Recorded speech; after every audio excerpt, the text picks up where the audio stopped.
Jahannam is not a topic people like to sit with. It is uncomfortable, heavy, and forces a person to confront realities that most would rather avoid.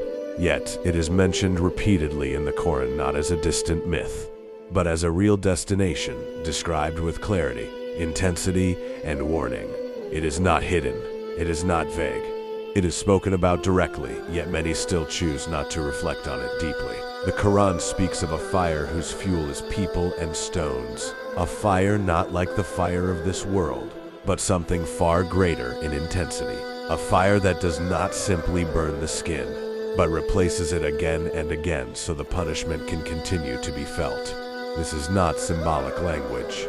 It is described in a way meant to be understood, to be feared, and to be taken seriously.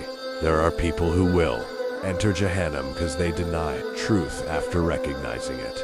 They heard reminders, they saw signs. They felt moments where their heart knew, but they turned away.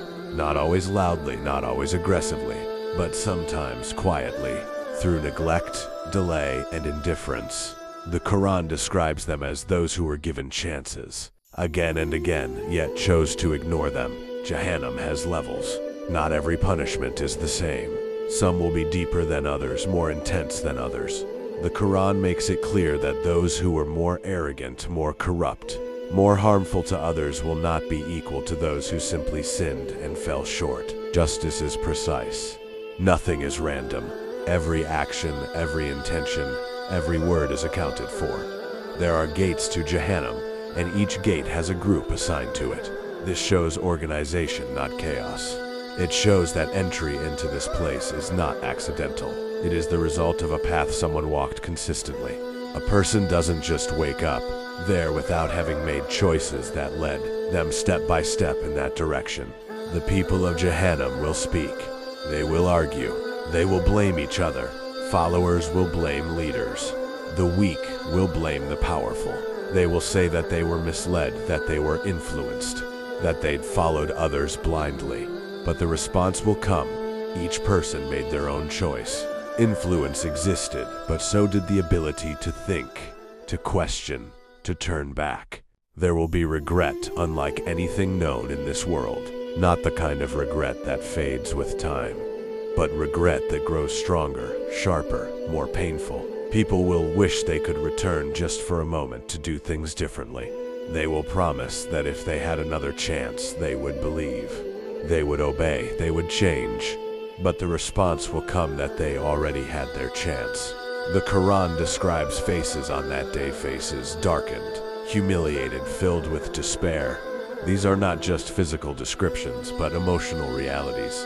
A person who spent their life chasing status, image, and approval may find themselves stripped of all of it, standing exposed with nothing but their deeds.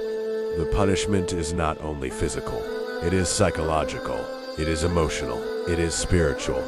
There is isolation, there is hopelessness, there is the knowledge that this is not temporary for some. That realization alone is a form of punishment beyond comprehension. There is food in Jahannam, but it does not nourish. It harms, it chokes. It is described as bitter, thorny, and unbearable. People will eat because hunger will force them to, but it will only increase their suffering. There is drink, but it is boiling, tearing through the insides, burning from within. The people of Jahannam will call out. They will call to those in paradise, asking for water, asking for relief. But they will be told that what they are asking for has been forbidden to them. This moment shows a separation that is complete, a divide that cannot be crossed. There will be guardians over Jahannam's stern. Severe, not disobeying what they are commanded. They do not show mercy on their own. They carry out what has been decreed with precision. This is not a place where emotions influence the outcome. It is a place of justice. Some people will enter Jahannam because of arrogance. Not because they didn't know, but because they refuse to accept. Arrogance blinds a person. It convinces them they are above guidance, above correction, above accountability. The Quran repeatedly warns about this trait, showing how it led to downfall before and will lead to downfall again. Others will enter because of oppression, hurting others, taking rights, abusing power, manipulating. deceiving. These actions are not taken lightly. A person may think they got away with it in this world, but nothing is lost. Every will be brought forward. There are those who prayed, but without sincerity. Those who gave, but for show. Those who spoke about good, but did not live it. Hypocrisy is described as something that places a person in a very dangerous position. Not outward disbelief, but inward corruption. The Quran speaks about chains and restraints, about people being dragged, about a reality where control is completely gone. A person who lived thinking they were in control, shaping everything around them, may find themselves unable to even move freely. The fire of Jahannam is not extinguished. It does not cool down. It does not fade. It continues. Time in this world teaches us that pain eventually passes, that suffering has an end. But Jahannam breaks that expectation. It introduces a reality where continuity itself becomes part of the punishment. There are conversations that will take place within Jahannam. People will admit their mistakes. They will say that they used to hear but not listen, see but not reflect. They will acknowledge that the truth was present, but they treated it as something distant, something optional.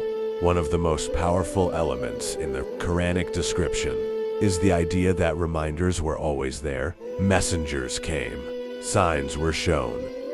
Even within a person's own life, there were moments of clarity, moments where they felt something was not right, moments where they knew they needed to change. But those moments were ignored. Jahannam is not described to create despair. It is described to create awareness, to wake a person up before it is too late, to make them reflect while they still have the ability to act. There are people who will come close to Jahannam and hear its rage. It is described as if it can almost breathe, as if it has an intensity that is alive. This imagery is meant to shake a person, to make them understand that this is not something small. The skin will burn, but it will be replaced so the punishment can continue. This detail shows that the experience is not numbed over time. It is renewed. It is felt again and again, fully. People will try to escape, but there is no escape. Every attempt will be blocked. Every direction leads back. This creates a sense of confinement that is absolute. There are those who will say they were too distracted, too busy with life, with work, with entertainment, with chasing temporary things. They did not deny completely, but they delayed consistently. And delay became a habit, and habit became a lifestyle. The Quran also describes people laughing in this world, marking the idea of accountability, mocking those who took faith seriously. But roles will reverse. What was once dismissed will become undeniable. There is also the weight of missed opportunities, knowing that a small change could have led to a completely different outcome, that a single sincere moment could have shifted everything. Jahannam is a result, not an accident. It is the outcome of a pattern, a direction, a series of choices that align over time. But alongside these descriptions, there is always an open door before that day arrives. The Quran repeatedly reminds that repentance is accepted, that change is possible, that no matter how far someone has gone, turning back is always an option as long as life remains. The existence of Jahannam is not just about punishment, it is about justice. A world where goes unanswered would not be just. A world where harm, corruption, and denial have no consequence would not be balanced. There are people who suffered silently, who were wronged, who were oppressed. Jahannam is part of the answer to that. It is where justice is completed. Still, the warnings are not meant to push a person into hopelessness, but into awareness, into action, into sincerity, into reevaluating what truly matters. The descriptions are vivid because the reality is serious. The repetition exists because people forget. The detail is there because the consequences are real. A person reading these descriptions has a choice to see them as distant, or to take them personally, to reflect and adjust, or to continue as they are. Life in this world is temporary. Every moment that passes is a moment that will not return. The Quran constantly brings this perspective back, reminding that what lies ahead is far greater in weight. Jahannam is not something to be obsessed over in fear alone, but something to be understood in balance with hope. with awareness, with responsibility, because the same book that describes Jahannam also describes mercy. It describes forgiveness that can erase even the heaviest sins if a person turns back sincerely. But ignoring the warning does not remove the reality. The people of Jahannam will eventually say that if they had listened or reasoned, they would not be among its inhabitants.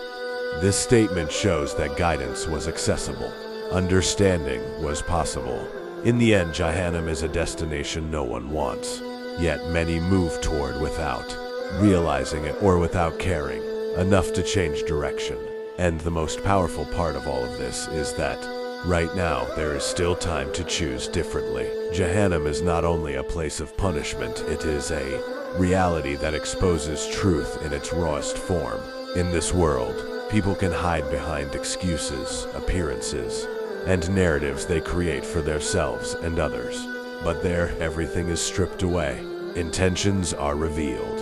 Actions are weighed without distortion. Nothing can be hidden, nothing can be reworded, and nothing can be undone. The Quran describes how people will be reminded of what they used to say in this life. Words that once felt small, casual, or insignificant will return with weight. Promises broken, truths denied, warnings ignored, all of it will come back, not as distant memories, but as present realities. A person will not only see what they did, but fully understand the impact of it.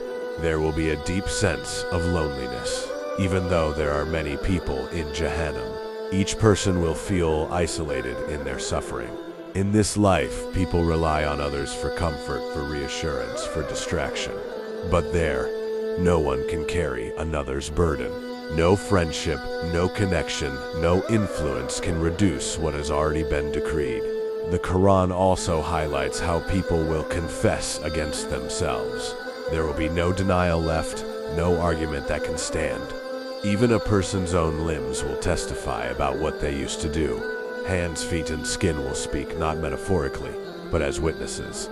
This moment shows that accountability is built into a person's very existence. There is also a recurring theme of realization coming too late. Not because the truth was hidden, but because it was delayed in being accepted.